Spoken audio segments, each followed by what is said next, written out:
le président entrant et le président sortant se rencontrent. C'est non. Tenons-nous-en au test.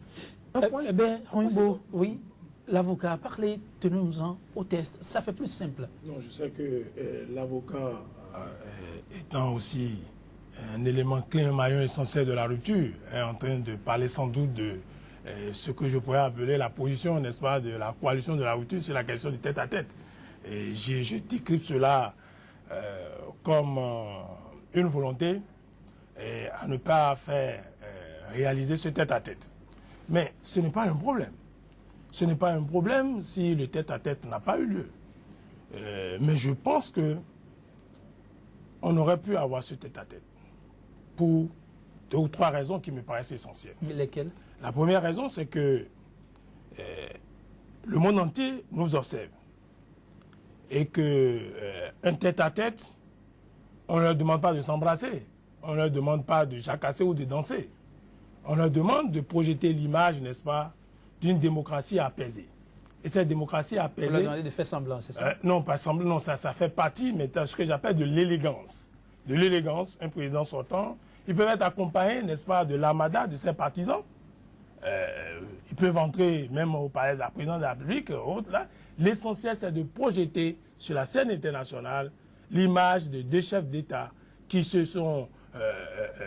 de 2 personnalités politiques qui se sont combattues sans merci et qui, par le jeu des unes, ont réussi, n'est-ce pas, quand même à enterrer, on ne demande pas la rage de guerre, même s'il y a eu des pardons, mais à montrer que vraiment, au Bénin, quand on finit de se quereller, quand le verdict est tombé, on peut faire ce genre d'accolade. Deuxième raison, c'est que vous n'êtes pas sans savoir que les 2 personnalités politiques, à l'interne, ont eu des problèmes et que les camps se sont figés. Il est bon qu'il y ait, n'est-ce pas, ce geste d'apaisement au sein de l'opinion publique nationale pour que l'on sache que notre démocratie, n'est-ce pas, ne cultive pas une sorte de reine superficielle. Troisièmement, c'est que il est impérieux que le président de la République puisse adresser quelques mots à celui qui entre, parce que pas la fonction présidentielle que je trouve quand même sacrée, que je trouve importante pour celui qui l'a exercé, quelles que soient les raisons qu'on pourrait évoquer, quelles que soient ses erreurs, quel que soit ce qu'on pourrait lui reprocher, il a eu de l'expérience. Il y a ce qu'on appelle les secrets d'État, il y a ce que l'on appelle les couloirs de l'action présidentielle. Et qu'il est important qu'il ait changé. Qu'on le veuille ou non, celui qui a géré le pouvoir pendant 10 ans a appris beaucoup de choses. Il y a des choses qu'on ne met pas sur la place publique, qu'on ne dit pas sur un plateau de télévision, que Boni est. Qu'on le veuille ou non, dans la vie de notre nation, on a besoin des anciens chefs d'État. Et à partir de Menu Boni sera un ancien chef d'État. Et si ses partisans, les partisans du nouveau président, cultivent en lui cette méfiance à ZSCB, quand on aura besoin des anciens présidents, j'espère que nous avons assez encore en vie. Et comment on pourrait faire? Oui. Il y a quand même une précision à apporter au propos de notre ami. C'est vrai que je n'en ai pas parlé avec Patrice Talon, le nouveau président de la République, mais je ne pense pas qu'il soit fondamentalement opposé à une rencontre avec Yaya Boni. Il dit simplement, je vais prêter serment, d'accord, je deviens président, et après, je pense qu'il est open. Il n'est pas fermé à une telle rencontre. Et vous êtes rassuré? Vous pensez vraiment que c'est en 15 minutes que Yaya Boni pourra faire état de son expérience de 10 ans d'exercice au président entrant? Non, je ne pense pas. Je pense que c'est une rencontre symbolique à laquelle tient peut-être le président sortant, mais tout ceci aurait dû se négocier, comment dirais-je, avec des 2 états-majors. Je veux dire, je suis surpris que cette question soit portée sur la place publique, alors même que les diplomates de haut rang, notamment le directeur de protocole d'État et tous ses collaborateurs, auraient dû consulter, je pense même qu'ils l'ont fait, auraient dû consulter des deux états-majors, quitte à trouver un mode opératoire qui a l'adhésion comment dirais-je, des 2 présidents. Aujourd'hui, nous assistons à des conjectures, n'ira-t-il pas? Non, je vous rassure, je ne pense pas qu'il soit opposé à cela. Pourquoi voulez-vous que monsieur Patrice Talon, notre nouveau président de la République, soit aussi à une rencontre avec Yaya Boni? Non, il dit simplement... Que ce soit juste après sa prestation de serment. J'irai prendre ma charge, j'irai prêter serment. On dit simplement, parce que je pense qu'il est impératif de faire une distinction entre le début du mandat, qui commence aujourd'hui, demain à 0h, d'accord, donc cette nuit, je dirais, à 0h, le Bénin va se réveiller, j'ai presque envie de dire, sans président. Du moins, il y a un président virtuel, un président potentiel, dont, enfin, on peut même dire que c'est même un président. Mais en même temps, il y a un autre article de la Constitution qui dit le président n'entre en fonction qu'après avoir prêté serment. Vous voyez? Donc, je pense qu'entre 0h et peut-être 10h du matin, le Bénin sera sans président. Ah oui, Patrice Arondi. Avec cette petite parenthèse-là, dites, pendant ce laps de temps-là, de 0h à 10h, ou le temps où le président aura prêté serment, qui dirige en ce moment le Bénin s'il y a urgence? C'est l'ancien qui rapidement revient à la charge? Non, écoutez, je pense qu'il y a une tolérance républicaine qui voudrait que...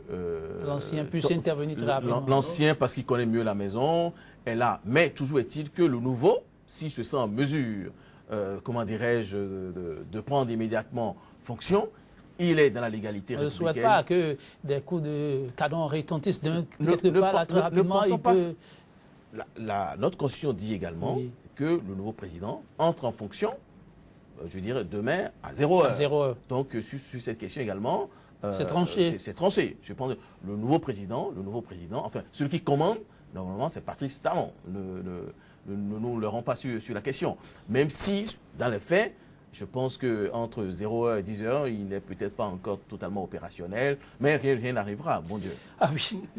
Herbert Oimbo, quand on se rappelle quand même l'ambiance ayant caractérisé la période de campagne, et c'est un propos tenu par le chef d'État qu'on n'oubliera pas de sitôt, est-ce qu'on ne peut pas comprendre cette méfiance qui vient du camp de l'état-major, de tout cela qui entoure le nouveau président? Non, bon, enfin, pour ceux qui ont l'habitude d'observer les campagnes électorales dans les démocraties avancées, on ne devrait pas être étonné ni choqué. Et Maître Rufino... Parce qu'on a entendu là, c'était des mots très forts. Oui, qui connaît bien Paris, on en a entendu plus. Mais c'était pas loin de l'animosité. On a même vu plus qu'avec Hollande et Sarkozy. Oui, dans la campagne, il y a eu des pics. Qu'il n'est pas sûr, il a suivi la chose de très près. Vous avez déjà entendu Hollande traiter un adversaire de bâtard, d'impoli, de sauvage? Non, c'est une chose là. Mais dites-le, je ne pense pas. Non, je ne voudrais pas entrer dans des... Ça dépend dans l'échelle des injures chez vous. Je ne connais pas votre échelle des injures, où se trouve bâtard, selon qu'on soit français ou béninois, il y a des échelles d'injures. Il y a des échelles d'injures. Oui, quand vous voyez Mélenchon et Jean-Marie Le Pen, je ne suis pas de culture française, je vous parle de campagne, de l'animation de la campagne électorale. Partout dans les démocraties avancées, il y a des prises de bec, il y a des mots, il y a des mots violents qui sont souvent prononcés. Mais au-delà de cela, quand la campagne est terminée, c'est qu'il faut installer ses propos dans la voirie de l'histoire.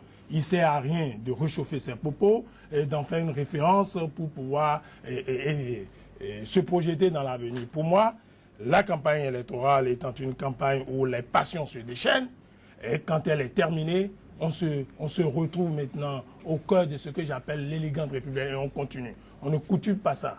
Et parlant de ce que vous êtes en train de dire, j'observe par exemple en France que M. Hollande a été élu le 6 mai 2012, je crois, et que le 15 mai, il doit prêter serment, ils ont été investis, et que cette période de transition de 10 jours, j'ai observé que le président Nicolas Sarkozy l'a invité à ses côtés, à plusieurs sommets, à certaines rencontres et autres là. Donc, cela participe, à mon avis, n'est-ce pas, à ce que je continue d'appeler de l'élégance, de montrer, n'est-ce pas, à celui qui veut prendre la charge, qu'on est en train de faire, n'est-ce pas, une sorte de transition, une sorte de lubrifiant pour lui permettre, n'est-ce pas, de prendre les choses. Tout cela participe à un bon décor pour moi. Ce n'est écrit nulle part qu'on doit faire ceci dans les mains. Au-delà de ça, il y a la coutume. Nous devons la créer. Maintenant, si on estime que... Mais nuancé tout à l'heure. Ce n'est pas une tradition. Ce n'est pas une tradition. Je dis, il faut la tradition, la coutume, tout cela se construit. Si nous l'avions eu avec Mathieu Kérékou, et que si on l'a eu aujourd'hui, si on l'aura encore dans 5 ans ou autre, là, ça s'établit. Ce n'est pas tout d'un coup que la coutume se crée. C'est dans le temps et dans l'espace. Et je pense que, pour ma part, j'aurais préféré que les générations qui vont se succéder s'inscrivent, n'est-ce pas, dans cette élégance-là. Mais le pouvoir comprend, bon, on ne veut pas saluer l'autre, c'est pas nécessaire. Pendant la campagne, nous avions tenu des propos du noir pour moi. Mais ne dit-on pas que l'homme prudent est maître du monde? Eh bien, Wimbo, la prudence ne recommande-t-il pas de savoir quand même raison garder face à certaines situations? La prudence.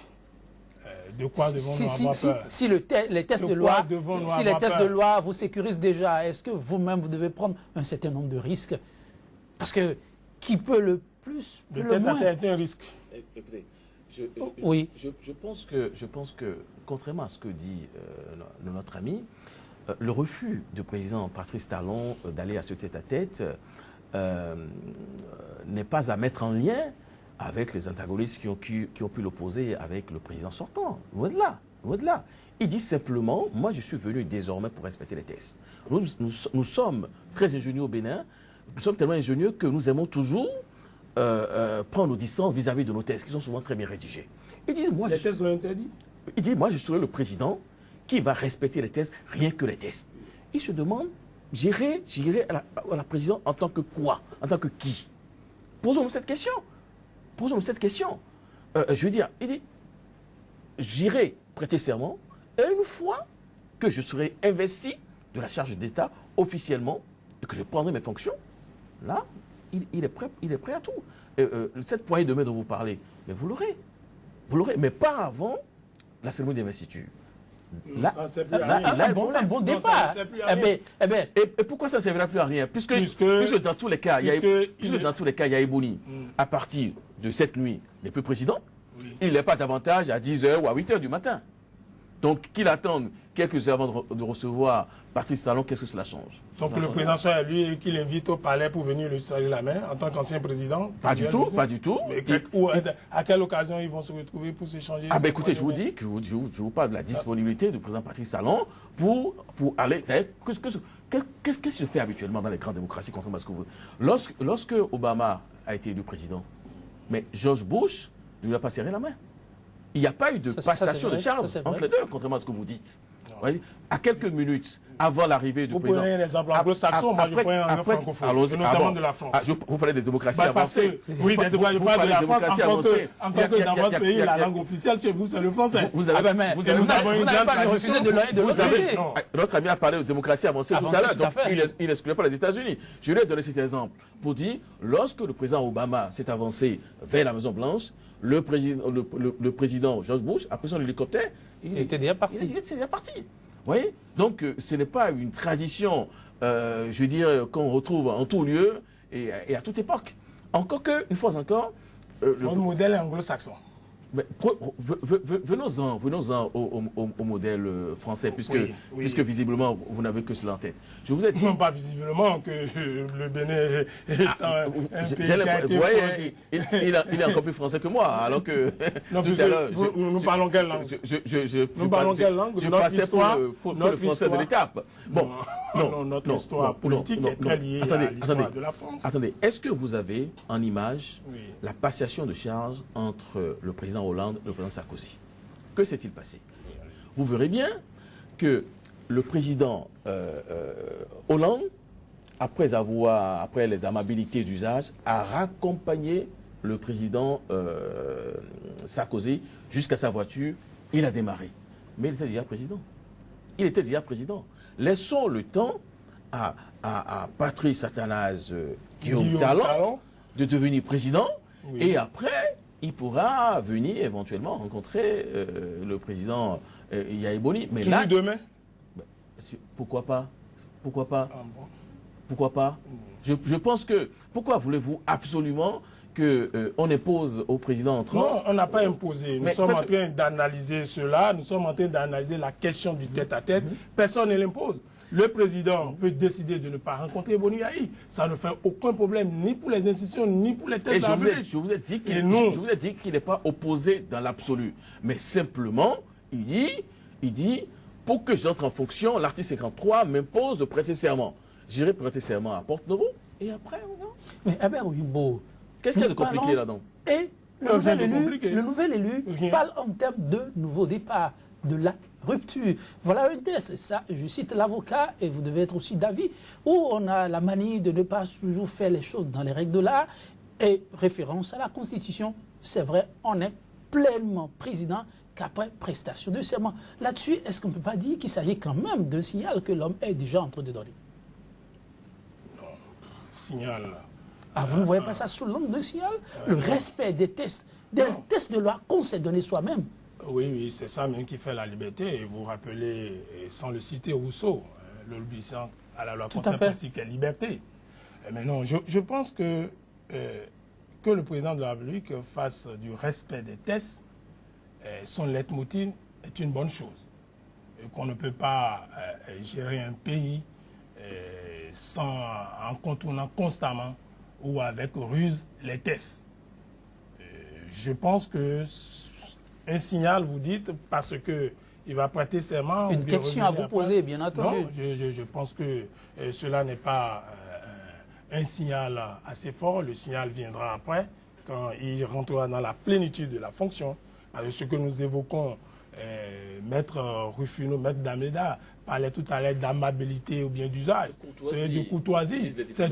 C'est tout ce que nous nous demandons, ou bien c'est tout ce que nous sommes en train de projeter, ou bien de susciter. Ça ne s'arrête que là. Il n'y a pas autre chose que cela. Maintenant, pour montrer que le Bénin de demain, ou bien le nouveau départ, ou bien la rupture, fera de l'application des tests, n'est-ce pas, le socle de la gouvernance, il faut attendre d'abord que le président... On ne peut pas déjà annoncer les couleurs? Il peut en entendre la plénitude. Non, ce sont les actes qui posent. Ce n'est pas... Il faut Et ça, ce n'est pas un acte? Il faut poser des actes. Non, les actes qu'il faut poser, c'est quand on a fini de prêter serment, quand on est entré dedans. Avant ça ne compte pas? Avant ça ne compte pas, c'est le président élu. Maître a rappelé tout à l'heure, n'est-ce pas, cette disposition de notre Constitution. Maître ne doit pas être d'accord avec vous là. Non, le serment, non, après le serment, nous serons en face d'une autre personnalité, c'est le président de la République en tant qu'institution. C'est lui qui déterminera et conduira la politique de la nation. Il est le chef de l'État, le chef du gouvernement, le chef suprême des armées. Nous sommes dans un régime présidentiel, il donnera l'orientation. Et il faut attendre ces orientations avant de déduire que nous sommes dans des signaux forts. Notre ami a listé les compétences du chef de l'État. Mais voyez un peu, essayez d'imaginer une rencontre demain, une rencontre fictive entre Boni Yayi et Patrice Talon. D'accord? Imaginons que les deux se rencontrent demain. Parmi les deux, il n'y a pas un seul qui soit vraiment président en exercice. Ils vont se dire quoi? Parce que le président sortant, il a perdu tous ses attributs quelques heures auparavant, donc cette nuit ou demain à partir de 0 heure, donc il n'est plus président. Le président entrant, il n'a pas encore prêté serment, son mandat a commencé, mais il n'est pas encore entré en fonction. Donc c'est une scène cocasse. On se retrouve avec deux individus, j'ai presque envie de dire deux individus qui, dont qualité ne diffère pas de notre qualité, à nous, simples citoyens. Vous voyez, la scène est même cocasse. On ne devrait pas en arriver là. Si on fait une analyse juridique... proclamé élu. Ah non, je suis désolé. Force par la Cour constitutionnelle. Je suis désolé. Deux personnalités. Donc la décision qui proclame le président Patrice Talon... C'est son mandat qui commence. Oui, qui commence. Je veux dire, son mandat commence. Oui. Mais il n'a pas pris fonction. Il ne prendra fonction qu'après sa prestation de serment. Vous voyez? Donc on va se voir demain matin avec deux personnalités. Mais, je veux dire, aucune des deux personnalités n'a le titre, je dirais, de président. Juridiquement parlant, le titre de président, même si la fonction de l'un aurait commencé quelques heures plus tôt. Mais non, voyons. Et la formule sacramentale qui viendra, n'est-ce pas, couronner l'entrée en fonction du président Patrice Talon ne serait pas dénier pour lui le titre de président de la République. Et vous savez pourquoi? Parce qu'il est président élu et consacré par une institution, le juge constitutionnel. C'est important. C'est très important. Le juge constitutionnel a proclamé. Écoutez. Et dans sa décision a dit que son mandat est à même précisé. Vous savez, Patrice Athanase Guillaume Talon, élu président de la République, et son mandat commence à partir du 6 avril. C'est bien ce que j'ai dit. Je suis d'accord. Donc vous ne pouvez pas dire que à l'instant où nous parlons, son mandat a commencé, mais sa fonction n'a pas commencé. Vous savez, la prestation de serment a aussi un autre objectif. C'est que la personne qui a gagné les élections, donc proclamée comme telle par la Cour constitutionnelle, en prêtant serment, dit oui, j'accepte la charge. On peut être nommé, on peut être élu et y renoncer. Tout à fait. Vous savez, il a encore, bien évidemment, je ne le souhaite pas, cela n'arriverait d'ailleurs pas. On ne le souhaite pas, puisqu'on souhaite Alors, je ne le souhaite surtout pas. Mais il a encore la possibilité, jusqu'à demain, 10 heures, de ne pas prêter serment, donc de ne pas occuper cette charge-là. Mais je vous rassure. Et on dira jamais il n'aura été président. Jamais, mais je vous rassure tout de suite, il prêtera bel et bien président. Mais reste un peu dans cette logique, je ne veux pas remuer le couteau dans la plaie, parce qu'il n'y a d'ailleurs pas de plaie. Mais supposez un instant qu'on se retrouve dans un schéma où, oui, Guillaume Athanase décide de ne pas prêter serment, ou quelque chose se passe, il ne prête pas serment. Que se passe-t-il vis-à-vis des tests? Qui devient président dans ce cas-là? Non, mais si c'est le président de l'Assemblée nationale, forcément, je ne vois pas qui d'autre pourra assurer ces charges-là. Pas le deuxième venu. C'est fini, on reprend les élections. Mais enfin, ne prenons pas nos lubies pour la réalité. Non, pas des lubies, on est en train d'analyser ici. Nous avons un président bien portant qui ne rêve que de prendre les rênes de ce pays et puis de le redresser. Souhaitons-lui plutôt bonne chance. Oui, bonne chance, c'est tout le bien qu'on peut souhaiter. C'est des exercices d'hypothèse où ils sont dans vous avez bien raison. Et nous avons un président qui entrera dans la plénitude de la fonction d'ici quelques heures. Et nous serons heureux d'accueillir son nouveau gouvernement et de venir ici aussi même analyser les forces et faiblesses, n'est-ce pas, de l'ossature gouvernementale qui sera rendue publique dans quelques heures. Et je pense même déjà que, contrairement à ce que dit notre ami, le fait de ne pas aller à cette rencontre à 8 heures est une manière de rompre avec les traditions passées. Vous savez, lorsque la passation de charge a eu lieu entre Boni Yaye et Mathieu Kérékou, c'est pas moins de 3 heures que le président, donc l'actuel président sortant, a fait chez le président Kérékou. Vous imaginez que si le président Talon allait faire 3 heures en tête-à-tête avec Yaye Boni, il serait en retard à la cérémonie de prestation de serment. Et chacun se souvient. Quand notre génération sera au pouvoir, vous constatez que nous ferons ça dans l'élégance de l'amabilité. Oui, j'espère bien. Chacun se souvient, il y a encore 10 ans, du retard accusé par la cérémonie d'investiture, ce qui a même obligé le président qui devait prêter serment à rejeter la faute sur ses collaborateurs. Cela n'arrivera pas demain. Vous ne voulez pas dire que c'est ça qui a eu des répercussions sur ce qui a été observé par la suite? Des retards ici, des retards par là? Non. Et surtout, nous voulons maintenant, la jeunesse exige maintenant que nous ayons un président responsable. Je veux dire, peu importe les erreurs commises par ses collaborateurs, il doit assumer. Et le plus important, c'est de ne pas en arriver là et d'éviter le retard. Donc éviter le retard aussi, c'est de ne pas aller perdre 3 heures. C'est la cuisine interne même qui vous parle. Vous êtes rassuré, vous comprenez davantage un peu ce qui se joue là. Bon. En tout cas, bien tout ceci vous laisse indifférent. Vous voulez voir l'homme à l'œuvre pour apprécier. J'attends que le président de la République entre dans la plénitude de ses fonctions et qu'il pose des actes qui nous rassurent. Et pour l'instant, tout ce qui se dit actuellement, je considère ça comme l'euphorie liée à la victoire. Et je pense que d'ici demain, nous aurons les actes forts, les actes. Et comme Maître Ruffonnet est juriste, il sait très bien que les actes parlent plus que ce que les intentions que je suis en train de voir. Les actes ont commencé. Regardez, respect des tests, pas de tête-à-tête à 8 heures parce que ce n'est pas constitutionnel, pas de cérémonie festive parce que c'est l'austérité et qu'il veut redresser le pays. Cérémonie sobre. C'est les actes forts déjà qui ont commencé.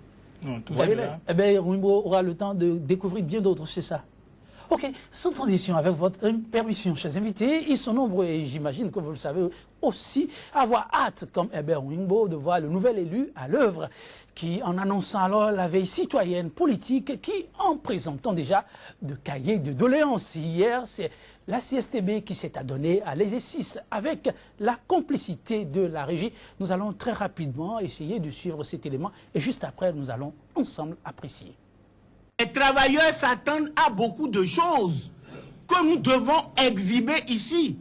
Allocation et paiement des avantages financiers aux travailleurs du secteur de la santé. Je crois que nous avons fini maintenant et nous avons marqué la rupture pour dire, aïe aïe, va-t'en avec ton mépris, le mépris des travailleurs, va-t'en. Mais celui qui vient, il faut qu'il sache ce à quoi s'en tenir. Il faut que l'école soit réhabilité, que on recrute des enseignants de qualité, dans une situation de qualité, que le travail soit plaisant au niveau des enseignants, l'instruction de nos enfants dans leur langue nationale pour permettre rapidement le développement culturel, scientifique de notre pays, le paiement des 1,25 avec rappel aux enseignants du primaire et du secondaire. Donc les 1,25 aussi à payer aux enseignants retraités. La protection des libertés syndicales des travailleurs du secteur privé, l'organisation des concours transparents avec la participation des divers syndicats concernés. Et nous en arrivons à un point très important. L'annulation des concours frauduleux et la punition des contrevenants. Nous exigeons les élections professionnelles. Patrice Talon a annoncé les couleurs, que c'est la compétence. Nous sommes d'accord pour la compétence. Mais la compétence seule ne suffit pas. Il faut la probité.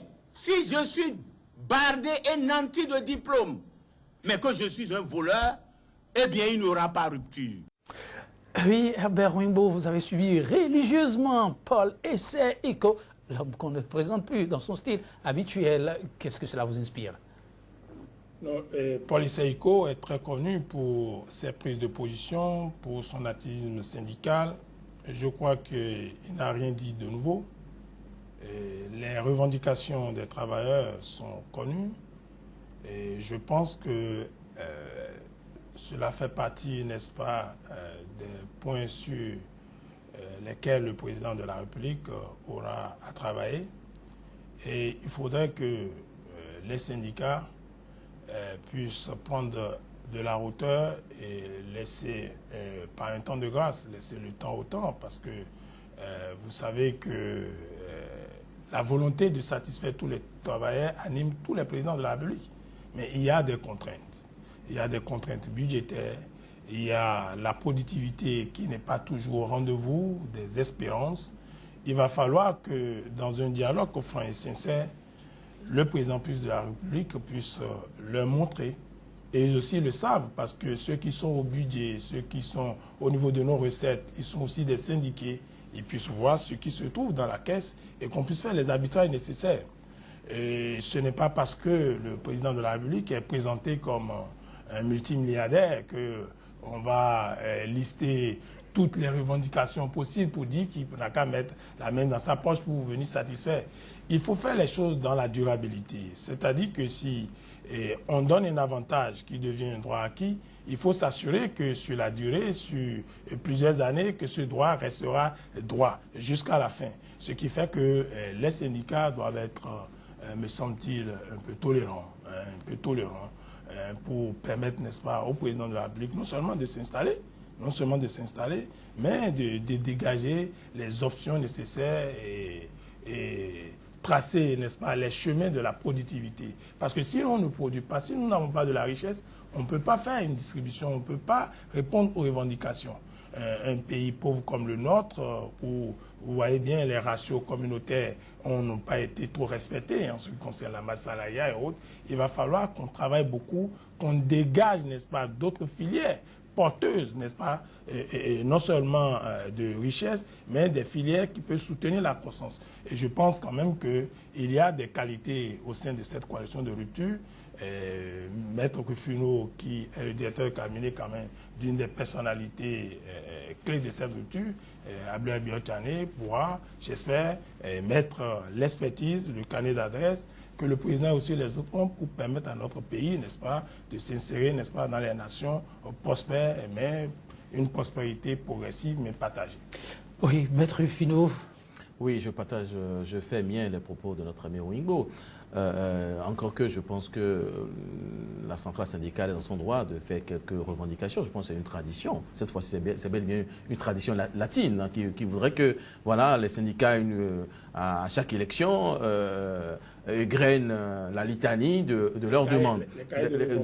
Ça, je peux comprendre. Mais en même temps, le président, il n'a pas encore pris fonction. Il faudrait lui laisser le temps de prendre fonction, d'auditer les comptes, d'auditer les ressources pour savoir qu'est-ce qui lui a été laissé quelles sont ses marges de manœuvre et prendre les bonnes décisions. La sortie présage-t-elle d'une pression imminente qui Oui, sera... bien sûr que c'est une pression, mais ça ne me dérange pas. Je pense que c'est de bonne guerre, c'est de bonne guerre, c'est de bonne guerre. Maintenant, notre ami Iko a émis quelques revendications sur lesquelles je m'aligne parfaitement. Il dit simplement, il faudrait qu'à l'avenir, ce soit la compétence qui prime. Je pense que c'est les propos tenus par le président nouvellement élu. Il dit également non au concours frauduleux. Nous y souscrivons totalement. Il dit également que la compétence ne suffit pas, qu'il faut également éloigner les personnes frappées d'opprobre. Ben, bien évidemment, je pense que c'est à croire que c'est le président Talon qui parle. Oui, en cela, ils sont sur la même longueur d'onde.